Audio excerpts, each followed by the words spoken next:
So good day mga Lodi, no? So for today's content is samahan niyo ako mga Lods, papakita ko sa inyo paraan ko na paggagamot sa alaga natin na merong bumblefoot or tibak. So tara mga Lodi.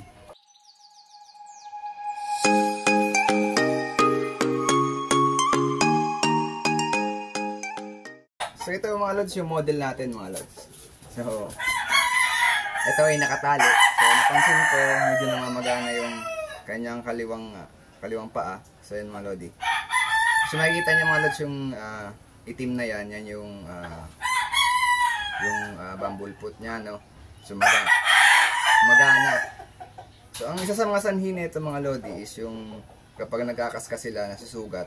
Tapos yung bacteria nung galing sa droppings nila.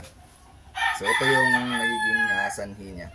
Kaya nagkakaroon ng bumblefoot yung ating mga alaga. So ito mga Lodi yung mga gagamitin natin sa paggagamot ng bumblefoot ng ating alaga, no? So meron tayo ditong betadine. Ito mga Lodi. Tapos alcohol. Tapos itong cotton or yung bulak. Tapos meron din tayo Lodi na ito nabibili to mga Lodi sa hardware, yung rugby. Tsaka isang surgical tape. Tapos yung earbuds. So mga Lodi, ang ginawa ko lang dito is nilinisan ko lang ng tubig niyan. Tapos nalagyan lang natin ng alcohol. Papahiran lang natin yan mga Lodi ng alcohol, no? So ayun mga Lodi, medyo mahirap pag mag-isa.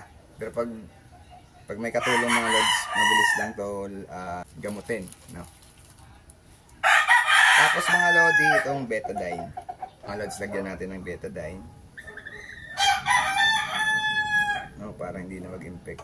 Yung iba pala mga Lods, hindi bulak yung ginagamit nila. Ang ginagamit nila mga Lods is yung surgical gauge o yung gasa. So sa akin naman mga Lods is bulak lang, okay na. So ayan, patutuyuin lang natin ito mga Lods. So sabi nga nung mga vet, kaya daw nabubuhay yung bacteria na nagkukos ng tibak is dahil sa oxygen or yung sa hangin. So kaya ang gagawin natin mga Lods dito is lalagyan natin to ng bulak. Tapos lalagyan natin ng surgical tape. Yung natin parang ikukulob natin mga Lodi, no? So ayan mga Lodi, no? Itong earbuds lalagyan lang natin ng rugby. Tapos make sure lang mga Lods, malalagyan natin lahat.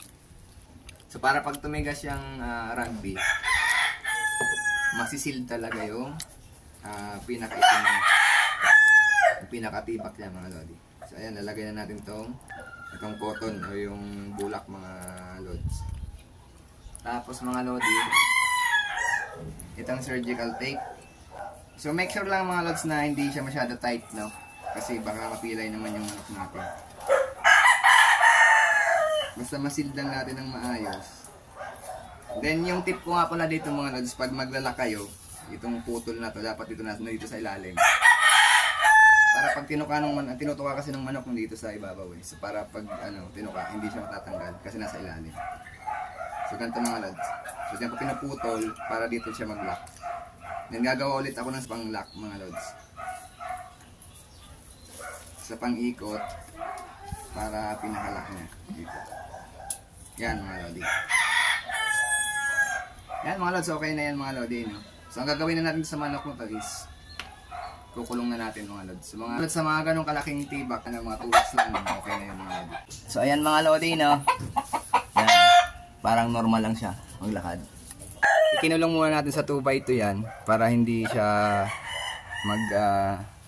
magkaskas. Tsaka para maiwasan mabasa mga Lods, no? So ganyan kadali mga Lods yung ginagawa ko. Yung pamamaraan ko mga Lods para sa paggagamot ng tibak. So effective naman siya mga Lods.